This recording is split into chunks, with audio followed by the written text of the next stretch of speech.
Okay, so hi everybody. My name is Anna. I'm an Android developer from Croatia. First time here in Chicago, and I'm very happy that all of you came to see my talk. Uh, as you can see, the topic is breaking applications. One thing that comes to mind is why would we ever want to break anything? You know, the users will get our application, they will run on various devices, it will crash, and if it's possible, we want it to run smoothly. So this is basically from the perspective of someone who develops an application, does the tests, develops features, and then he there's something more required from him in terms of determining how secure the application is. So we're basically going to go through the whole process and see how to detect if there's something in the application that ought not be there, or if there's something we can improve in the whole process. So just to go through the content of this talk, we will cover basically what's basic application coverage, tests, automated manual testing, tools that are used. We will see how to get any kind of APK from our devices, what it is. We will also go over a few tools that are, in my opinion, the simplest for looking at your APKs and decompiling them. And in the end, we will kind of wrap it up with what can be done, what should be done, and what's out of our hands. So to get things going, we all do static analysis. Well, those who don't will probably start doing it at some point in time. You turn on various checks for your application like PMD, find bugs, and check style, and you obviously have lint turned on. So why do we do this? Well, these are tools for code quality. These are tools that help us avoid some common mistakes, make our code maintainable. It's for the current developer, but it's also for the person that will maintain the code after you've left or switched to another project or something else.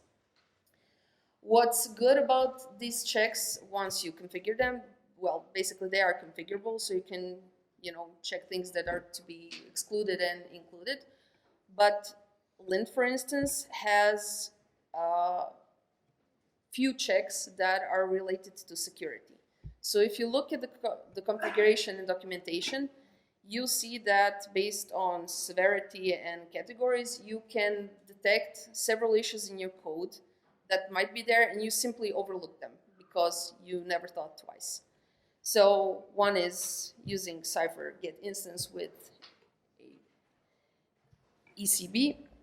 And for instance, another one is secure random. That is, if you're testing somewhere in your application and you're just throwing around numbers, and it's basically for debugging, not production, this check will warn you that it should remain during testing and not for production. So common mistakes that are overlooked and could be easily avoided. Another thing that popped out recently in the last 6 months or last year, is the DevNox plugin for Android Studio. So you can install it, and it's set to be like autocorrect for your code in terms of security. So it detects some issues, and you can scan the whole application, a module, basically some kind of selection, whatever you want. You can just keep it turned on for the whole app, and it will warn you as you develop if there are things that should be taken care of. For instance, here's a random application. The screenshot is really bad. Let me just walk you through it. So these are the warnings for an application that came out in a random scan. So you have some kind of possible tab jacking attacks, pseudo random number, which basically, like I said, shouldn't be in production. You can use it for testing random numbers or hard-coded things, but it should not end up in production. And of course, the web view with JavaScript that's at the bottom, that's always a security issue, regardless of what you do. So it's a cute tool. I say cute very loosely because the first version or first two versions was kind of buggy, and I had problems with them. but there's no harm in having this in your application. So you're not losing time, you're just covering your app as you go along, and it's only a plus. So another thing that the whole development process should have is QA. So quality assurance is crucial. If you're lucky enough to have a quality assurance team or a person dedicated to test your app, then your application will most likely be very good. Why? We as developers, when we develop any kind of feature, we know what needs to be done. So we get the specification, we know what it needs to look like, we take care of the styles, we handle the clicks. And when we test it, manually, you take your app and you click, you always kind of use the path of least resistance. So you click on a feature, you sign up with a proper email, a proper password, whatever needs to be put in. And a random QA developer or engineer will go just crazy on the app. He will click everything. He will switch between screens. He will go in the background, in the front. He will just try to wreak havoc on your app. And that's fine, because when your app goes to production, your users won't probably know immediately what to do, but that's a UX issue, not an app issue.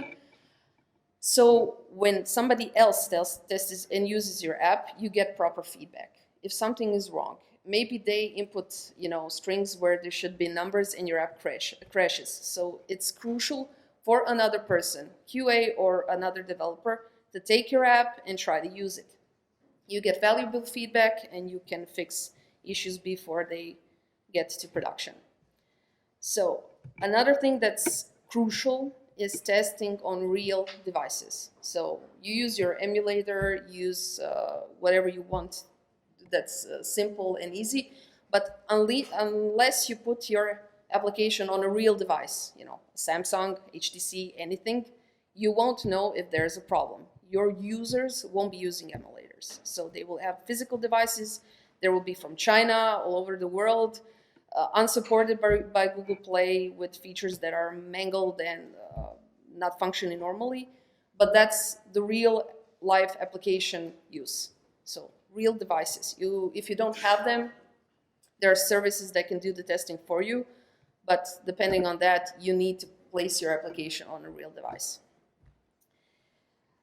So apart from this, you have your automated testing.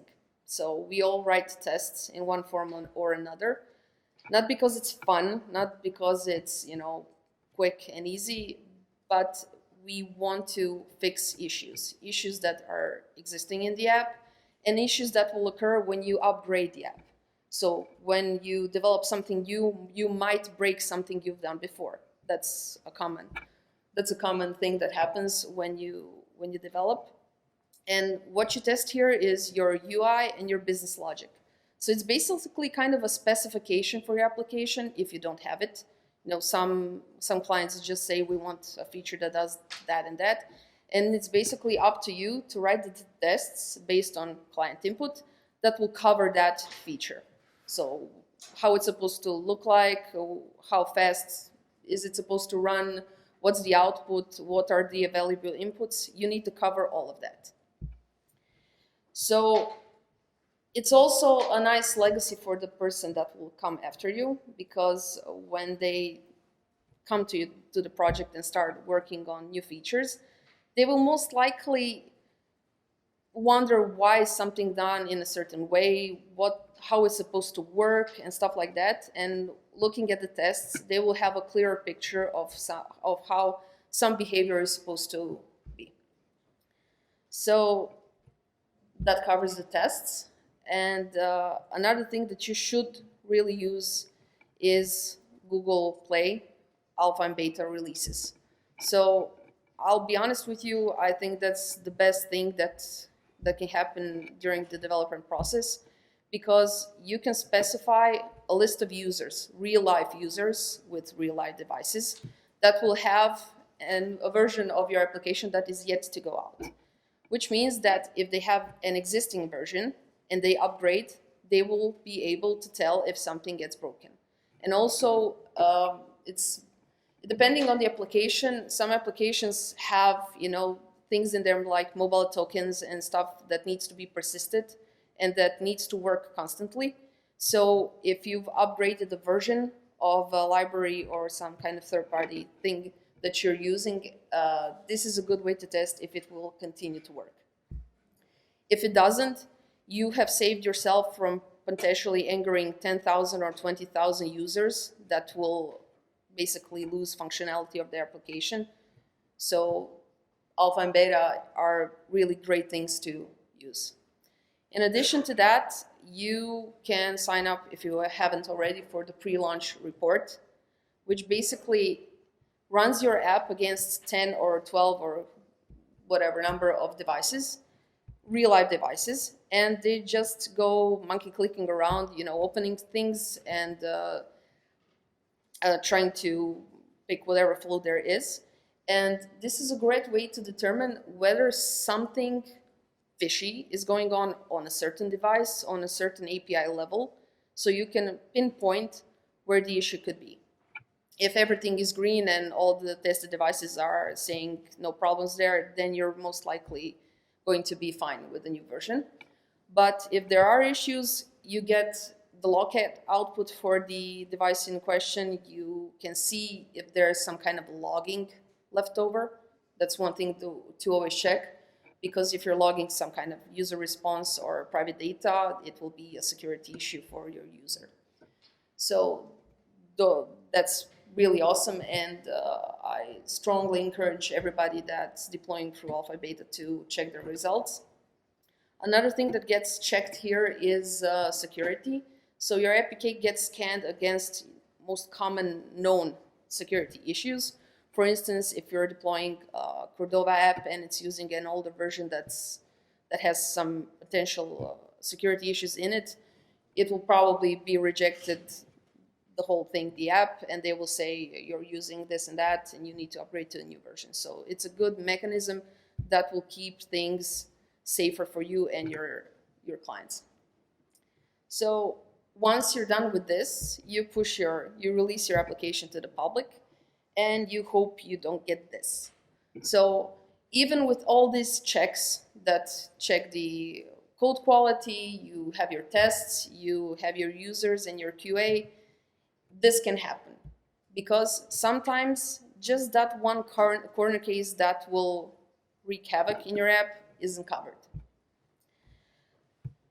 So things that slip through the cracks should be probably picked up by things like Fabric, which is crash analytics for your application, and you can act swiftly. So if the beta passes and there are no issues and you release your application, this will probably signalize early on that something is wrong. Of course, sometimes it's not about the app and it's not about the code. Sometimes it's about a particular user. So this is a real life example. There was a velocity report for an application where a person clicked on a crashing functionality exactly 219 times. So from the release to this report, somebody spent, probably 20 minutes, half an hour, just clicking on something that crashes. This is also a possibility. It can happen. But if you have crash reporting, you can catch that and release a fix for this poor user that really desperately wants to use your application. So this covers the manual and automated part and the testing that occurs from the inside out. So we have been testing our code, we have been testing the functionality, but we also need to test what's visible from outside in our application. So reliability, consistency, stability, it's what you need to offer to your users. But there's also the aspect of security, and we need to look, how could we possibly see if there's something in the application that shouldn't be there or accessible to a third party that can look in our app. So penetration testing is something that's a part of audits that happen. So, big companies, banks, other entities that are subject to audits often have tax audits and IT audits, and this would be the thing that covers the applications too. So the IT audit basically looks at your functionality as system and tries to determine how secure it is, whether you can exploit some data, whether you can get, personal information, and basically the whole system as a whole. So what's the motivation behind it? Well, you want to see if your user and their data is secure. You want to know if their privacy is maintained. Or you could be just mandated by your client to deliver some kind of report on how well your app is isolated from the world. Regardless of that, before we start, poking around, we need to get our application. And when I say our application, I basically mean any application. So if we're the developers and we're testing our own code and our own APK, there's no effort there. You just create the build, use the build output APK, and just you're set to go. But if you don't have the APK, there is a very simple way to get it from your device. So ADB shell PM list packages. This one-liner will list all the available packages on your device. So applications you've downloaded, applications that came prepackaged with your device, everything is there. And the list is really long. So you have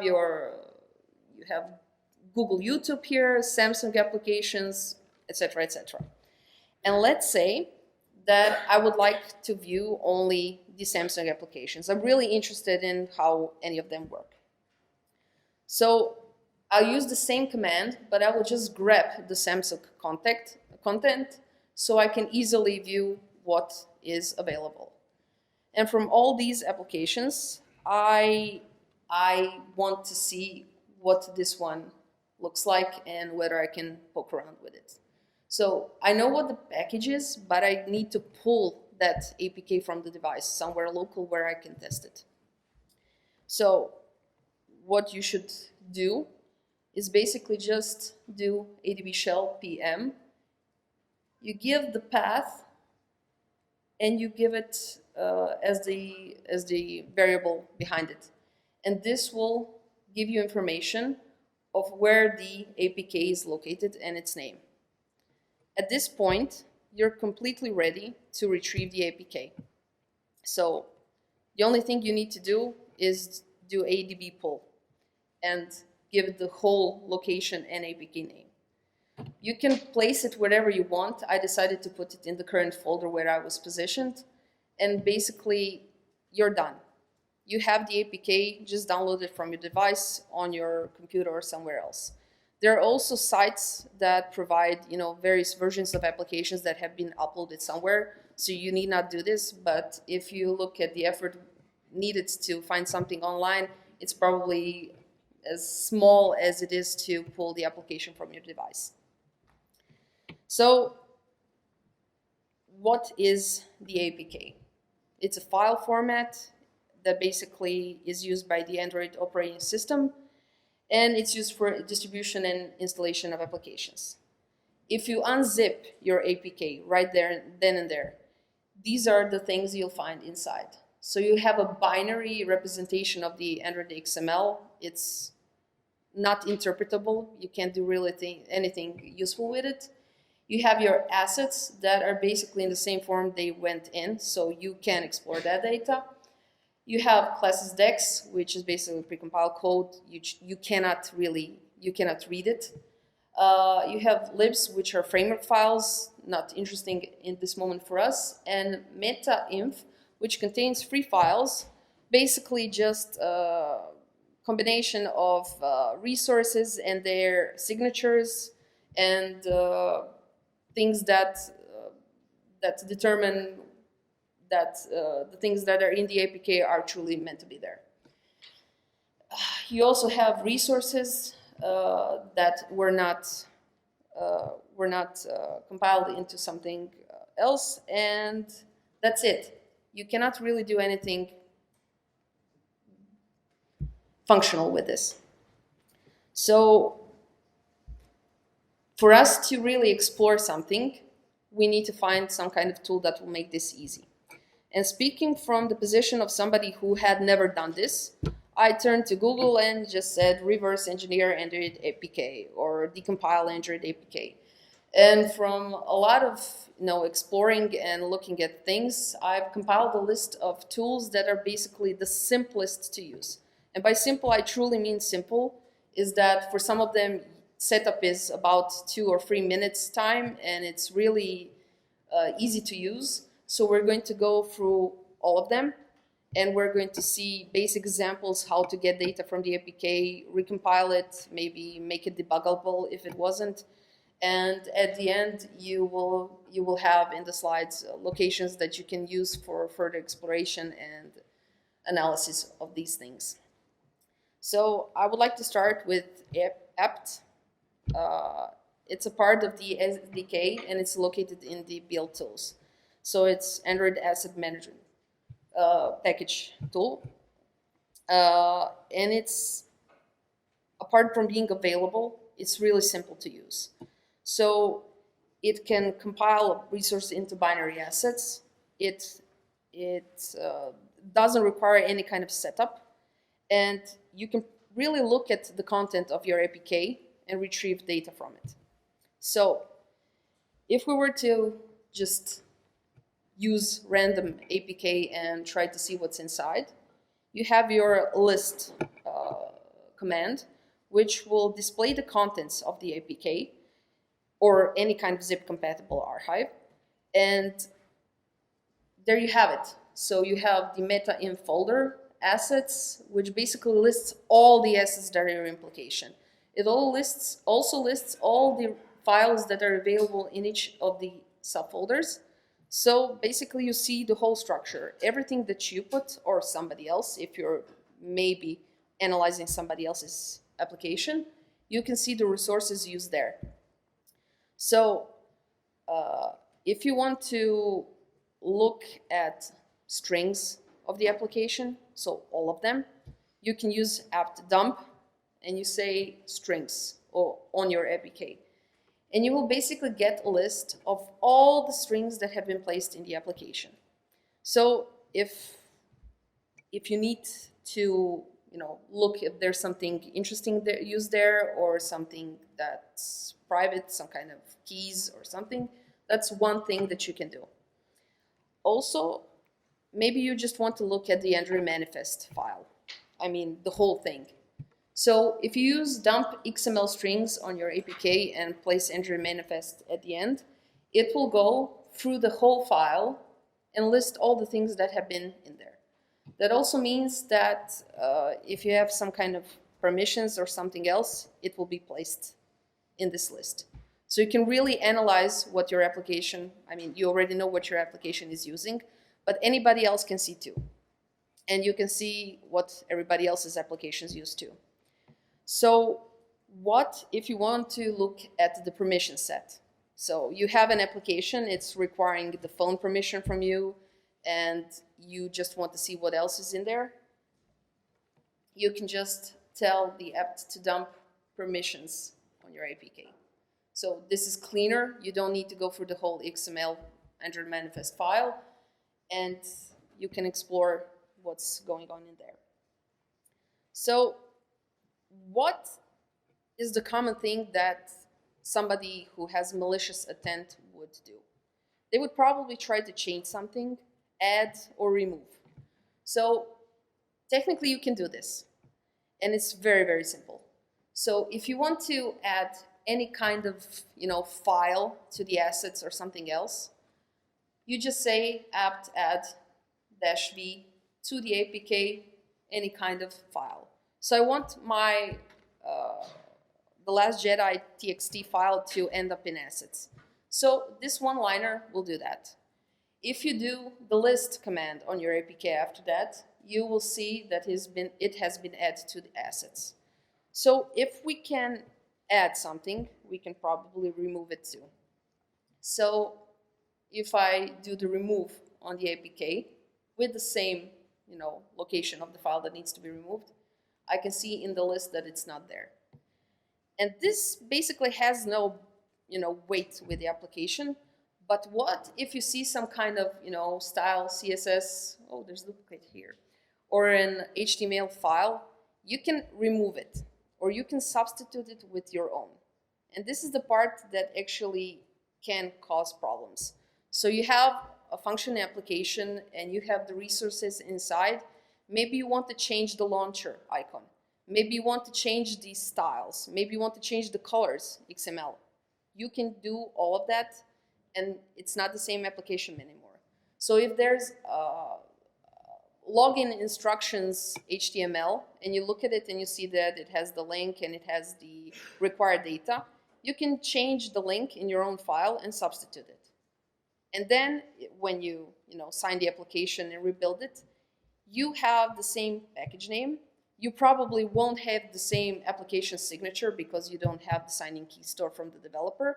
But if you place that APK somewhere on your own site, send some kind of phishing email, you could probably cause some problems for a number of users because the package still is okay and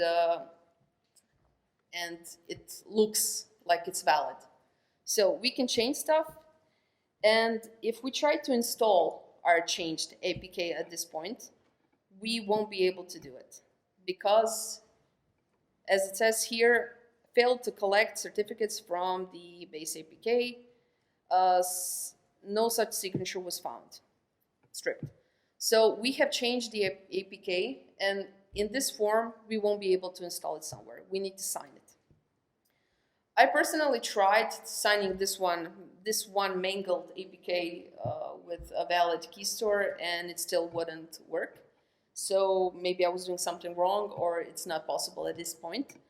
But if you want to sign anything, you just need to call the yar signer command, which basically you can sign it through the Android Studio, or you can do it through the command line.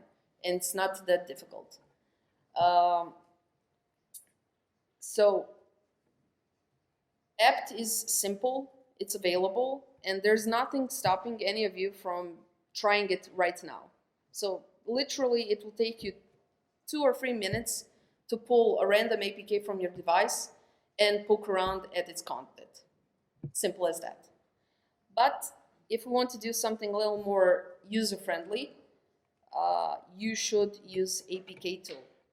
So it's a second tool that I tried, and it's basically awesome as far as I'm concerned. It's used to reverse engineer third-party apps, and it rebuilds them in nearly identical form as they were before. So there's much more you can look at and much more you can explore. So the link to download is there. And the setup is quite simple. So if you want to set up your APK tool, the only requirements are Java 7 or higher. In the presentation, you'll have the script and jar you need to download. Once you place them in the user locum bin and make sure that they're executable, you're good to go. So at this point, if you follow the procedure and run APK tool in your console, you will get a full list of all the options you can perform on an APK. So it's not very, very visible even from here, so I bet that the people down there just see blurs. But it's very well coordinated, it's easy to use, and the instructions are fairly simple. So let's try it out.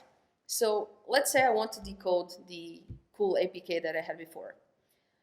I just say APK tool, D for decode, -F, and the name of the APK. The -F is basically force reinstall because I have tried this over and over, and once you create a folder that's the decompiled application, it will ask you to force reinstall of the whole thing. And if you look at the content, it's basically saying loading resource table, decoding Android manifest with resources. So everything is being decoded, and back-smelling classes decks. So the one thing that we couldn't do before is look at the code. We won't be able to look at it now because it's not Java. You won't get Java in any form that's readable to you, but you have Smalley. I will get to that a little bit later. But once we have decoded our APK, let's look what's inside. So we have the Android manifest that's actually readable now. It's not in the binary form it was before. You have the APK tool GML, which basically contains information about your APK. You have assets, which are in the same form as they were before. Lib folder, which is basically framework files. No need to look at that. Resources, Smalley, which will contain the code and the structure of our app. And unknown, which is at this point, even for me, unknown, because I didn't look at that folder. So if we look at the manifest, we see that it actually has the proper structure and all the strings and everything is visible. So it would be visible as if you opened it in your Android manifest, in your Android Studio. So you can see all the values here. You can see which launcher icon is being used, label, basically everything that's in the manifest file. So what about assets? Well, like I said, assets are viewable in the same form that they were, but another thing that is being visible is the resources file.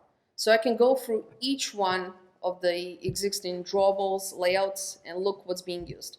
So if you have an application that you really like, and it has a cool feature that you don't really know how to implement, you might be able to help yourself out a bit. So you take the APK, you decompile it, and you look at the resources to see if it's using a common library. Maybe they implemented something themselves, or maybe they just found something that hasn't been seen before. So I'm not saying steal from other developers, but sometimes, looking at other people's code, let's call it code reviewing, is, yeah, I didn't say that. So you might be able to help yourself out. Take a look at it. Maybe it's something that can be used normally. Maybe it can give you some kind of guidance as to how to implement the feature on yourself. I encourage you to do that. So this seems awesome. So I mentioned Smalley before, and back-smalling is basically moving the DEX content to Smalley format. Like I said, the DEX, you cannot really read it. You cannot get the original Java, but you can make use with Smalley. So I think that it's Icelandic Smalley, back-small, like assembler, disassembler, because Dalvik is the same used in Icelandic. Why it's called that, I have no idea. Basically, you go from DEX to Smalley files, and it's a format that kind of needs getting accustomed to. I don't particularly like it, but you can go from there. So it's a starting point. You can learn to read it. And what I think that the easiest way to do that is to, create a simple class, simple file, make your own APK that's really, not much content in it, and then go through the whole procedure and see what your code translates to. So you go from simple examples to more complex, and you'll get accustomed to the format.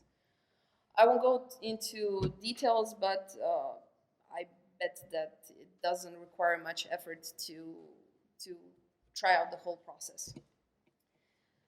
So what if I need to rebuild the APK? I can do that. So what I can do is change something, and I can turn this decompile thing back to an APK that's, distributable, and you can put it on your device. So I'm currently in the folder that contains the decompiled code, and I just say apk tool build dot. So build whatever is in this folder. And what will happen is it will do a lot of checks. It will build resources, copy libs, and build the APK file, copy the unknown files, and That's it. So what if we need to make that build debuggable? So that's I'm not saying that's malicious potentially, but you might want to, attach a debugger process to an APK and see what's going on. You can do that just by adding a -d to the build. So you'll have an APK that's debuggable and you can place it on your device. Well, not really. It will fail at installation again because you need to sign it. So again, you need to find or create a key store and sign your application. After that, like I said, I'm just using the same command like I did before. It adds the meta-inf folder and the signatures inside. And after that, if you try to install the APK, it works. So this is a fairly simple process of how to, rip something apart, change something, make it debuggable or not, and put it on your device again. Of course, since it's not distributed for Google Play, you'll need to check the developer options and unknown sources, but it's simple. So when you hear reverse engineering and pen testing, you might see, matrix screen just running around and, people in masks and something. It's not that glorious. It's just a few command lines and anybody can do it. So moving on, like I said, it's simple, easy to use, and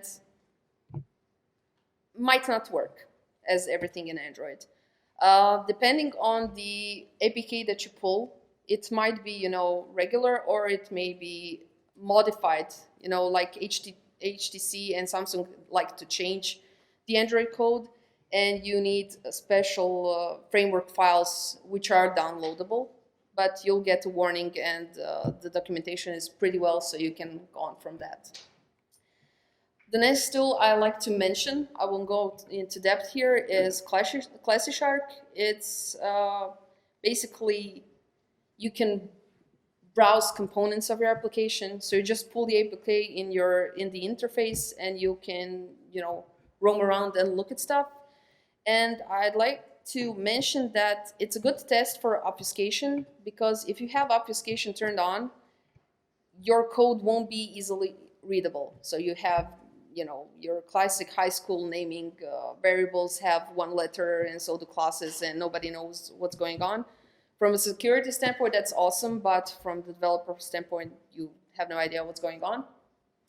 So it's a cool tool, and you should try it. Again, it's not very complex. Another tool that I would like to mention is AndroGuard. So it's written in Python, and I don't really like it a lot, but it's powerful. So if you want to go into more depth, there are plenty of commands that you can perform on an APK, which are just, I'm just going to mention a few. So when you call the script analyze PI in your command line, it will give you this kind of, prompt, and you can tell it to analyze whatever APK you want to analyze. So what you can do is call get main activity. So the command line will just analyze your APK and list what the main activity is. Basically, if you want to look at more options, all you need to do is, call the autocomplete. So a dot, and the tab button will basically list everything that's available. So it's powerful. Like I said, I didn't go into deep here because I didn't have time, and the previous tools were enough. But if you want to, just analyze thoroughly, this is the way to go. And another thing that was mentioned before in the keynote was Charles proxy. So, networking is a huge part of any application. I can't think of many of them that just rely on the content that's in the application and stored locally. So Charles proxy is a great tool if you want to look at the data being transmitted on the network between your Android device, between your computer and the client. So it's an HTTP proxy. So it serves like somebody who listens to the whole channel in the middle, and you can monitor, like I said, the whole traffic. it can serve as man in the middle. So all of you who know what it is, this is going to be boring, but basically a man in the middle attack is when you try to transmit some kind of message, somebody intercepts it and impersonates you to the person who you're trying to speak to, and vice versa. So even if you're using SSL, there are ways to go around it. You can put certificates from the Charles proxy on your device. Obviously, you won't be able to do that on somebody else's device, but since you're the one who's poking around the application, you can do whatever you want on your own device. And this worked until Andrew Nougat. As you know, Andrew Nougat brought the security network config, which basically allows you to place certificates that are being used in your application. But for our demonstration purposes, you can place any kind of security config in your manifest. Like I said, you can always replace the contents of the manifest. And if you say in that config, which basically an XML file, that certificates that are being used are system and user, you basically have the same functionality you had before Android N. And then you can snoop if that's your wish. So some of the features are bandwidth throttling. Like, we have great Wi-Fi here and everything's working perfectly, but once your user gets on the street and his data drops and he has a bad connection, it will simulate real life application use when your user will be irritated if he's waiting for some kind of data for 10 or 15 seconds. He might uninstall the app, he might give you bad rating, but it's something that needs to be taken into consideration while you're developing. Also, you can repeat, edit, and intercept and edit requests and responses. So that's huge. So you're looking at the content that the client is sending to the server and back and forth. You might steal some kind of data. You might change the data. So if you want to change the content of the body that's being transmitted or the response, you can easily test whether something will break. So you change one field, you change the content of the field, you change the type of the field.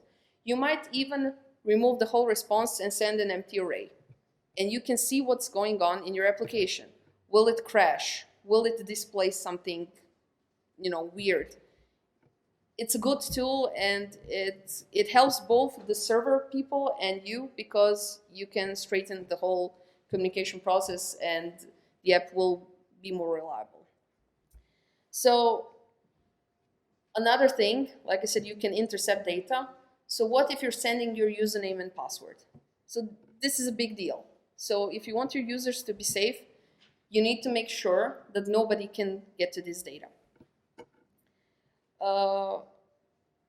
So in the end, if we look at all of these tools, which were fairly simple, you might still ask yourself, why pen test? Well, you can analyze stuff to learn. You can look at other features. You can strengthen some of the things in the application that aren't working really well. And you can learn by example. So those cool features that you were reviewing, you can think of something else to put in your app and you will have a better user experience. You can add some kind of tampering detection in your application, which will basically detect whether somebody made your APK debuggable. You can send an email or something else. You can signalize to yourself that something has been changed. And apart from these simple tools, you also have commercial solutions, which are, well, commercial, which means you pay money for them. But this is enough for any of us to, go and start looking at our own applications. So that's it for now. Thank you for your attention. I hope you learned something, and I truly hope that at least some of you will try out the tools that I mentioned here today. So thank you.